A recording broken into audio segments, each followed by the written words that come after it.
सुनिए जी, मेरी दवाई आप ले आए ना। बहुत थकावट रहती है, हाथ पैर भी काम नहीं करते, घुटनों का दर्द भी अब बढ़ चुका है। मंजू जी अपने पति सुधीर जी से बोली, हाथ पैर काम नहीं कर रहे तो तुम आराम क्यों नहीं कर लेती हो? क्यों झाड़ू पोछा करके अपने हाथ पैर तोड़ रही हो? वैसे भी घर कहाँ गंदा होता है। ले देकर हम दो जीव ही तो हैं इस घर में। सुधीर जी ने कहा, जानती हूँ कि ले देकर हम दो जीव ही इस घर में हैं, पर साफ सफाई तो करनी ही पड़ती है ना। और अब पोछा कहाँ लगाती हूँ, सिर्फ झाड़ू ही तो लगा रही हूँ। मंजू जी सुधीर जी को टालते हुए बोली, ठीक है आज दवाई ले आऊंगा, पर मुझे तुमसे कुछ जरूरी बात करनी है। तुम यहाँ मेरे पास बैठो तो सही। सुधीर जी के कहने पर मंजू जी जैसे तैसे सोफे पर आकर बैठी। हाँ बोलो, क्या बात बोलना है? और जल्दी बोलो, अभी तो मुझे खाना भी बनाना है। खाना तो मैं बना देता हूँ, आखिर खिचड़ी ही तो बनानी है। हमारे लिए कौन सा पकवान बनने हैं? हाँ हाँ, अब इस बुढ़ापे में पकवान खाओगे? बालों में सफेदी आ गई लेकिन जीभ का स्वाद नहीं गया। अच्छा जी, अब हमारे बालों की सफेदी डिसाइड करेगी कि हमें पकवान खाना चाहिए या नहीं। खाने को तो हम अभी भी पकवान खा लेते, पर क्या करें, इस डायबिटीज ने पकवान ही बंद करवा दिया।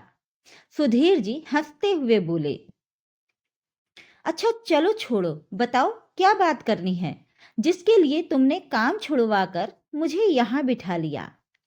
मंजू जी के पूछने पर सुधीर जी थोड़ा सीरियस होते हुए बोले, मैं क्या सोच रहा था मंजू, कि हम ये घर बेच देते हैं। अरे क्यों, कितनी मेहनत से बनवाया था हमने ये घर, याद है ना आपको? पाई पाई जोड़कर हमने ये मकान खड़ा किया था, और तुम कह रहे हो कि इसे बेच देते हैं। नहीं नहीं, मेरे जीते जी तो मैं इसे बेचने नहीं दूंगी। मंजू जी बीच में ही बोल पड़ी, मंजू मैं तुम्हारी भावनाएं समझता हूँ, पर जब हमने ये घर बनवाया था तब हमारे दोनों बेटे हमारे साथ ही रहते थे, और इस घर को बनाने के पीछे कारण भी यही था कि कल को परिवार बड़ा होगा तो कमरों की जरूरत पड़ेगी, इसीलिए तो हमने ये घर बनवाया था। पर अब बच्चे तो यहाँ नहीं रहते, और हम दोनों। सुधीर जी की बात सुनकर मंजू जी मायूस होते हुए बीच में ही बोली, सच में अब बच्चे यहाँ नहीं रहते, हम दोनों अकेले ही रहते हैं। पता नहीं ऐसे क्या कर्म किए होंगे हमने कि हम यहाँ अकेले ही रहते हैं। तुम भी क्या बातें लेकर बैठ गई? मैं तो इसलिए कह रहा हूं कि मेरी पेंशन से तो सिर्फ हमारा गुजर बसर होता है, और अब तुम भी काम करते हुए थक जाती हो। तो मकान बेचकर छोटा घर ले लेंगे, जहां पर तुम्हारी हेल्प के लिए एक मेड भी रख लेंगे। जब थोड़े बहुत हाथों में पैसे होंगे तभी तो हम ये कर पाएंगे, और वैसे भी हम दोनों को इतने बड़े घर की क्या जरूरत है? पर मकान बेचना जरूरी है क्या? एक बार बच्चों से बात तो करके देखो। मंजू जी ने उम्मीद के साथ सुधीर जी की तरफ देखा तो सुधीर जी चुप हो गए। आखिर मंजू जी से कुछ कहना नहीं चाहते थे, जानते थे कि बच्चे मकान बिकने के नाम पर अपना हिस्सा लेने जरूर आएंगे, पर माँ बाप को लेने नहीं। आखिर वो अपनी स्वार्थी संतानों को बहुत अच्छे से जान चुके थे। कहने के लिए दो बेटों के माता पिता मंजू जी और सुधीर जी का भरा पूरा परिवार है। दो बेटे चेतन और केतन, दो बहुएं चित्रा और माधवी, दोनों के दो दो बच्चे, पर सब अपने आप में मस्त, किसी को भी माता पिता से कोई लेना देना नहीं। जब पिछले साल मंजू जी का एक्सीडेंट हुआ, उसी समय सुधीर जी अपने बच्चों को अच्छी तरह से जान गए। मंजू जी का एक्सीडेंट हुआ है और अब मंजू जी की हालत क्रिटिकल है, ये सुनकर बच्चे यहाँ दौड़े चले आए थे। मंजू जी कोमा में चली गई थी और डॉक्टर भी एक तरीके से उम्मीद हार चुके थे। सुधीर जी भगवान को नहीं मानते थे, लेकिन उस समय मंजू जी के लिए उन्होंने भगवान की शरण में माथा टेकना ही सही समझा। उस दिन अस्पताल में मंजू जी के पास उनके भाई को छोड़कर सुधीर जी मंदिर में माथा टेक कर मंजू जी के लिए प्रार्थना कर घर आए थे, पर उनके पैर अपने आप ही दरवाजे पर ठिठक गए। अगर मम्मी को कुछ हो गया ना, तो उनकी ज्वेलरी तो हम लोग आधी आधी बांट लेंगे, पर मैं आपको कहे देती हूँ, मैं पापा जी को नहीं रखूंगी अपने पास। मुझे अपनी आज़ादी बहुत पसंद है। मुझसे नहीं होगी उनकी सेवा। ये बड़ी बहू चित्रा की आवाज थी। तभी छोटी बहू माधवी भी बोली, ठीक है, मैं रख लूंगी पापा जी को, मुझे कोई ऐतराज नहीं है। पापा रह लेंगे घर के किसी कोने में, लेकिन फिर मेरी भी एक शर्त है, हमें प्रॉपर्टी में से ज्यादा हिस्सा मिलेगा। अरे ऐसे कैसे तुम्हें ज्यादा हिस्सा मिलेगा? कायदे की बात करो, ये बेबुनियाद वाली बातें यहाँ नहीं चलेंगी।